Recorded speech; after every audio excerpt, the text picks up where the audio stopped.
Hey guys, welcome back to the channel. Robert here.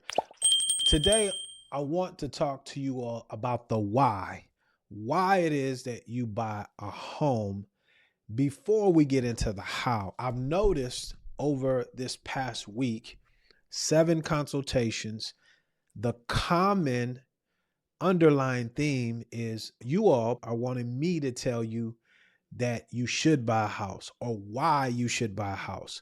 And really, that's not anything that I or any other lending professional or anyone that's not going to be on the deed and paying the mortgage is going to be able to tell you. So I don't want to dismiss it. I want to give you 11 reasons why you might buy a home. I'm sure there's more.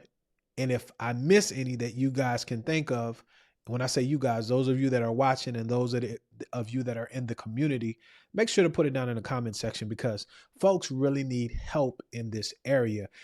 And here's my guarantee. Once you understand your why, the how then becomes crystal clear.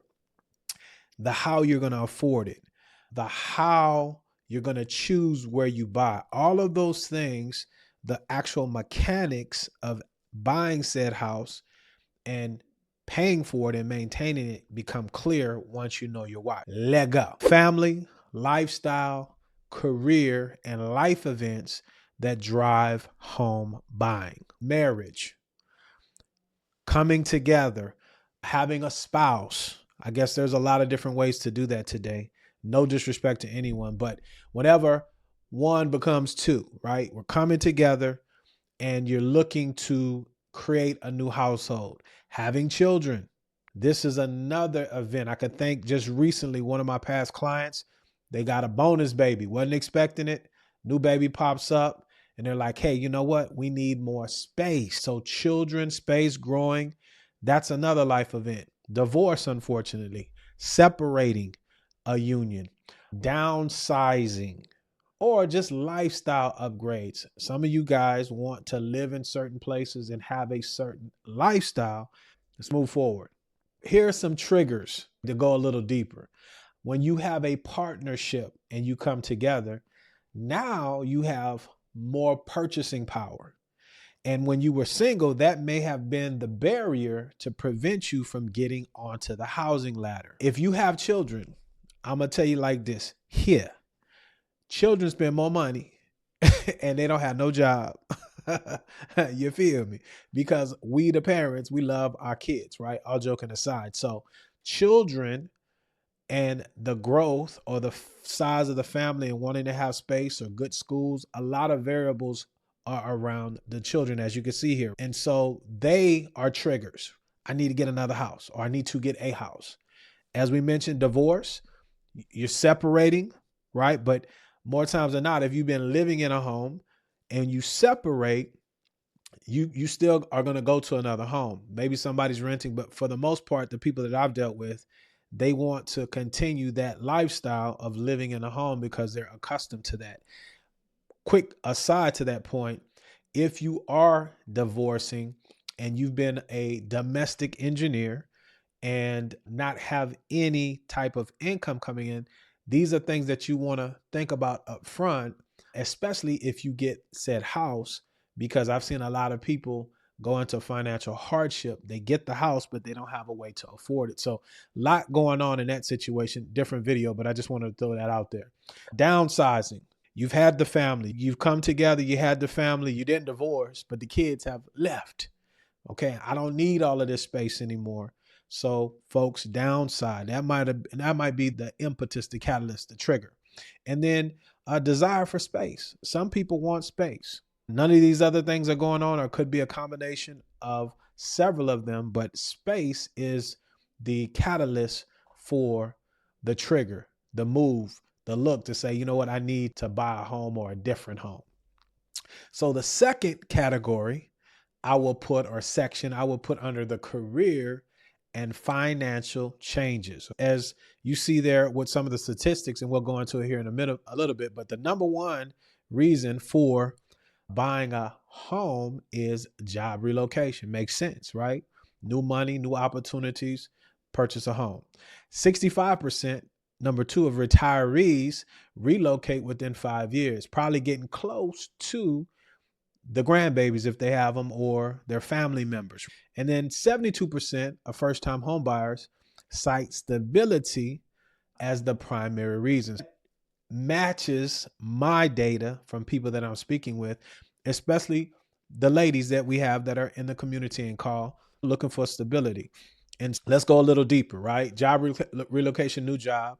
If you have an employer moving you, that's the most powerful catalyst in real estate. I can remember the reason I'm in the place that I'm in now, prior to me being in this industry for 20 plus years now, I was a pharmaceutical rep in the very beginning while doing this simultaneously. This was my side hustle, this meaning a loan officer. But the company relocated me to where I am now and we bought a house. You see what I'm saying? And so that's true. I've experienced that myself personally. Retirement. I'm seeing several people from my wife's family that have retired and moved from one part of the country to where we are currently. People move for weather, all kinds of things. But retirement is another catalyst in this career and financial trigger section. And then financial stability for first time home buyers. This one, in my mind, with a lot of my first time home buyers, what they'll do is they'll move further out from the city center, because the closer you are to amenities and things of that nature, the more expensive it can be, because real estate is about location, location, location.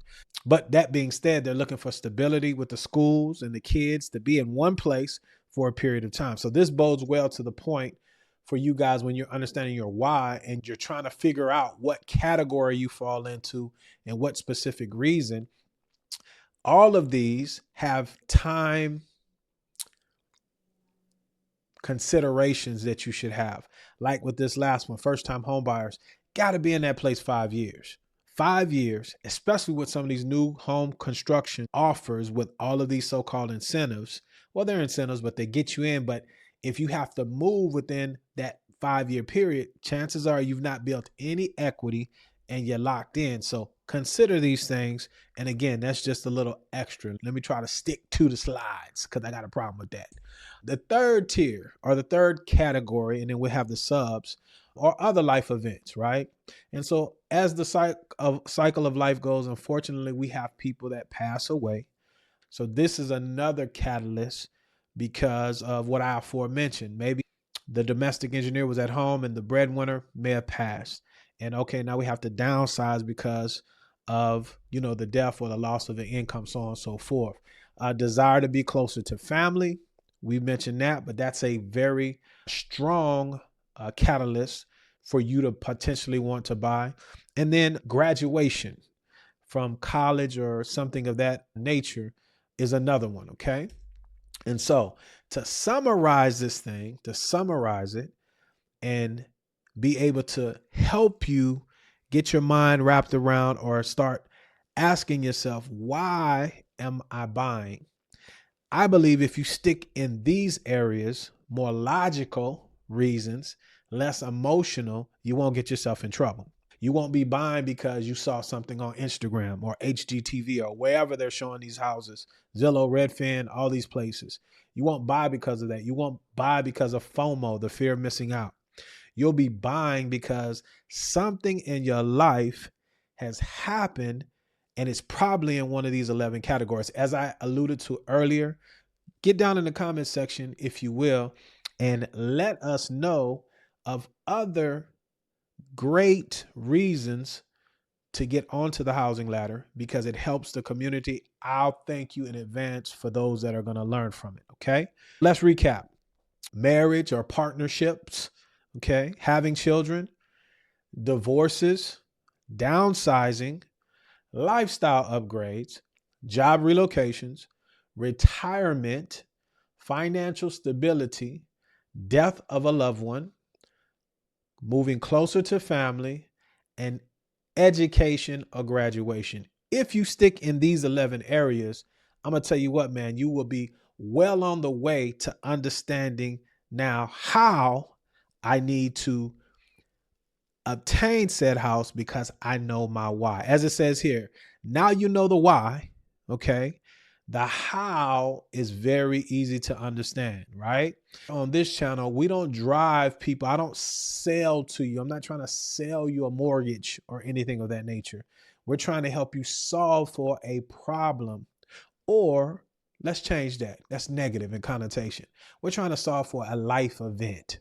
We're trying to solve for one of these 11 and not be reactive to these things, but try to be proactive. So if you're ready to take the next step, as you see there on the screen or in the top pinned comment and the description of this video, you'll see that link where you'll be able to click on it and schedule a consultation. But don't do it now if you don't know your why. A lot of times we jump. We want to jump. This is an exercise with you and yours. I can't give you that. You have to know it. Home ownership is a beautiful thing when done right. This is another exercise, hopefully, that you can implement to help you know before you owe.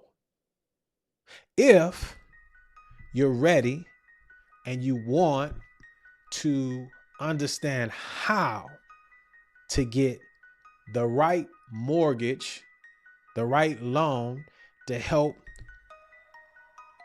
your why come true. I like the way that's said. I had to think about it. To help your why come true to fruition. Well, you want to watch this next video here because it will help you now start putting together the pieces to realize your dream of home ownership. You guys be good to one another. Let grace abound, and we'll talk to you soon. Indeed.